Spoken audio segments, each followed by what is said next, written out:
600 വർഷം പഴക്കമുള്ള ചൈനയുടെ സ്വർഗ്ഗക്ഷേത്രം നമുക്ക് കാണാം. അതുപോലെ 600 വർഷം പഴക്കമുള്ള ഒരു മരവും. നമ്മൾ ഇന്നുള്ളത് ചൈനയുടെ തലസ്ഥാനമായ ബീജിംഗ് നഗരത്തിലാണ്. ഇവിടുത്തെ ലോകപ്രശസ്തമായ ചരിത്ര മത സമുച്ചയമാണ് നമ്മൾ ഇന്ന് കാണുന്നത്, ടെമ്പിൾ ഓഫ് ഹെവൻ.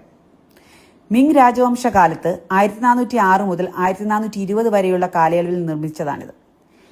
ചൈനയിലെ ചക്രവർത്തിമാർ വർഷത്തിൽ പ്രത്യേക ദിവസങ്ങളിൽ ഇവിടെ എത്തി നല്ല വിളവിനും രാജ്യത്തിന്റെ സമൃദ്ധിക്കുമായി പ്രാർത്ഥനകളും യാഗങ്ങളും നടത്തിയിരുന്നു.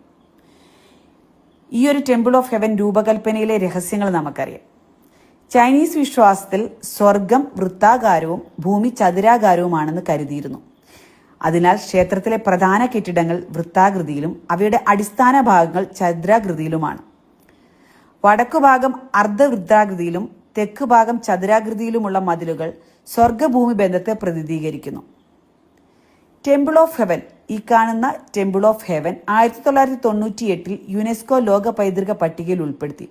ലോകത്തിലെ ഏറ്റവും മികച്ച സാമ്രാജ്യത്വ ആരാധന വാസ്തുവിദ്യാ സൃഷ്ടികളിൽ ഒന്നായാണ് ഇത് കണക്കാക്കപ്പെടുന്നത്.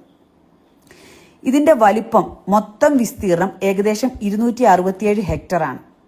ഞാൻ ഇന്നലെ വീഡിയോയിൽ കാണിച്ച ഫോർബിഡൻ സിറ്റിയേക്കാൾ വലിയ സമുച്ചയമാണ്. വിശാലമായ പാർക്കും പുരാതന സൈപ്രസ് മരങ്ങളും ഇവിടെ നമുക്ക് കാണാം. ഇവിടുത്തെ രസകരമായ കാര്യങ്ങൾ എന്തൊക്കെയാണെന്ന് വെച്ച് കഴിഞ്ഞാൽ, ഇതിന് 600 വർഷം പഴക്കമുള്ള ചൈനയുടെ സ്വർഗ്ഗക്ഷേത്രം നമുക്ക് കാണാം. അതുപോലെ 600 വർഷം പഴക്കമുള്ള ഒരു മരവും. നമ്മൾ ഇന്നുള്ളത് ചൈനയുടെ തലസ്ഥാനമായ ബീജിംഗ് നഗരത്തിലാണ്. ഇവിടുത്തെ ലോകപ്രശസ്തമായ ചരിത്ര മത സമുച്ചയമാണ് നമ്മൾ ഇന്ന് കാണുന്നത്, ടെമ്പിൾ ഓഫ് ഹെവൻ. മിങ് രാജവംശകാലത്ത് 1406 മുതൽ 1420 വരെയുള്ള കാലയളവിൽ നിർമ്മിച്ചതാണിത്. ചൈനയിലെ ചക്രവർത്തിമാർ വർഷത്തിൽ പ്രത്യേക ദിവസങ്ങളിൽ ഇവിടെ എത്തി നല്ല